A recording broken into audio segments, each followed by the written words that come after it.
Welcome to episode 2 of this series. I guess I'm going to be splitting this up into several different sections. 10-minute increments. I think that's pretty palatable. We're still at the train station. I actually recorded for a long time. So, something I noticed when. Oh, yeah, we were talking to the station not station supervisor. We were talking to a security guard. She was kind of a little bit grumpy, but I can't remember what I was getting ready to say. Oh, something about something. We're still at the train station. Oh yeah. So when I got home, I noticed that for some reason the camera recorded in 10-minute increments. Like it recorded 10 minutes of a clip and then it would immediately start up another recording, and I'm not really sure why that was. Maybe it's got something to do with keeping the file sizes down, because I am using a new type of thing.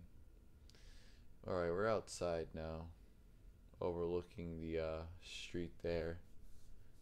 Whoa, it's so far down. He was pointing to something I can't remember. There's a train. I really like how the 3D looks in this. It's very good. And it's also the way it is that, and this is the way our eyes work, obviously. The farther off something is, the lesser the 3D effect is. It has less volume, and that's why things way off in the distance don't really have that much depth to them. But it's there. It's infinite depth. We walked down these stairs, and the ceiling was actually pretty low. Could reach up and touch it with my hand.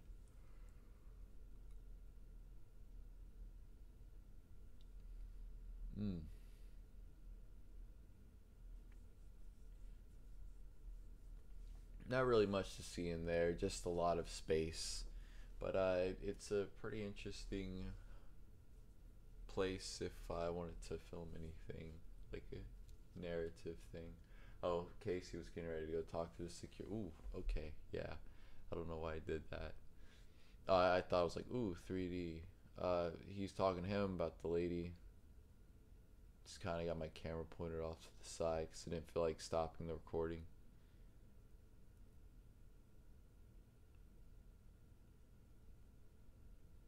What are you talking about?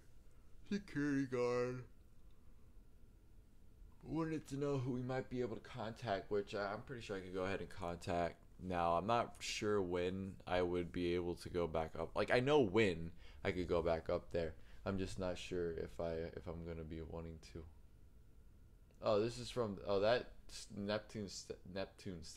that statue was actually from the whoa, crazy. It was actually from the Neptune festival.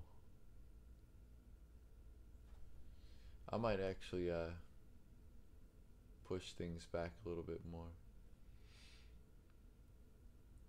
in this because things are a bit closer to the camera than I like.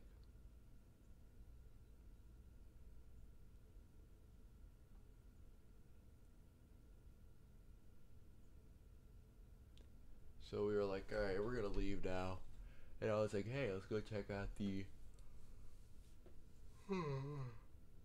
let's go check out the canal walk, which is another one of the places I had gone to initially, and all that video was lost.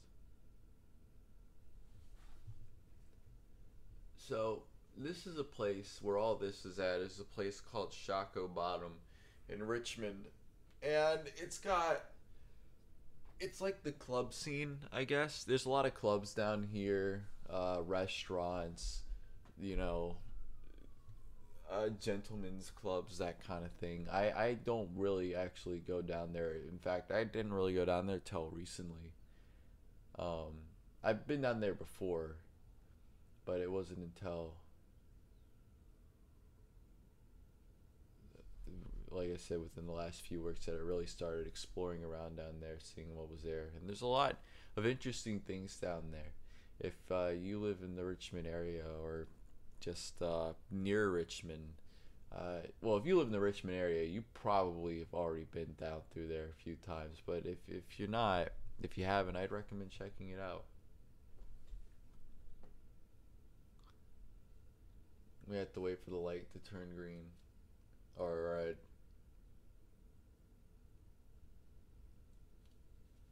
A lot of this is just waiting. There we go. They also had an art installation up.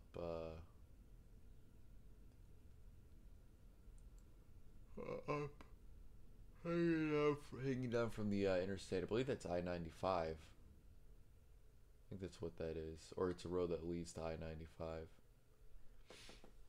Oh, so I should mention, I have like 3 bags. So one of them is just like a normal backpack that I carry some notebooks and some like my some hair bands and my hairbrush and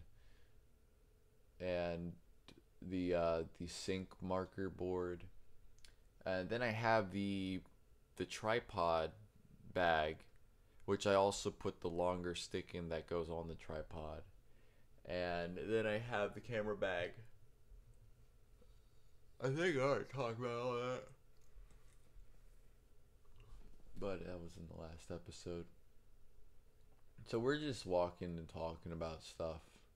Not really much to say about this. It was a pretty damn nice day. It did end up getting hot a little bit later on, but during the earlier part of the day, it was very beautiful outside. Very serene. Of course, we went out early, man. We left or by the time we were done with all this, it was like 12 something. Here we are at the street crossing. Some dudes on bikes. Oh, so for those of you who don't know, that big building right there. So way back in the day, Shockoe Bottom used to flood all the time because the James River, as you're gonna see, is like right next to it, and it would flood all the time. So they made these gigantic flood walls around the area, and these massive gates that is just absolutely unbelievable. And that building right there, I think, is one of the control buildings for that. I'm not really sure what that big metal thing there does. I'm not 100% on how that works. I'd like to find out. They haven't used any of this for quite a while, but it's really neat to look at. I might see the rest of the wall a little bit later. Just blows my mind.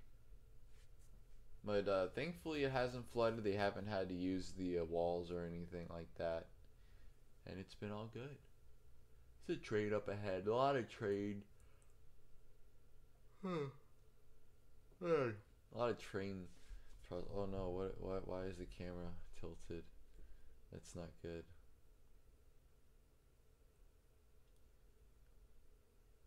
So you're looking for a place to cross, because there really isn't any. So you just kind of gotta hoof it.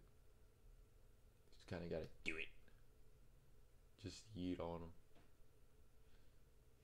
So we're getting up to the canal here, and they have boat rides on the canal, and you'll see where the boats are in a bit. But I was considering doing a boat ride. Like I just jumped up those steps. Canal is pretty long. It was part of this huge effort by, I think it was George Washington, to make this big old canal run down the length of the river, or up and down the east coast, and this is part of it. Obviously that they don't use it like that anymore. It's just kind of a tourist attraction, and you'll see a lot of this stuff. I keep talking, I keep getting ahead of myself. You'll see a bit later that it's actually blocked off. The canal has been cut in two, but it still continues on the other side of that cut. Another load train trestle. There are a lot of train bridges. Richmond during the Civil War, if you know anything about the Civil War, which if you live on the East Coast, you probably definitely do. It was the capital of the Confederacy, I believe, and it held all the major railroads. And once the Union took Richmond back by burning it to the ground, And that'll be a story for another video, because there actually is a historical walk, Tredegar and all that.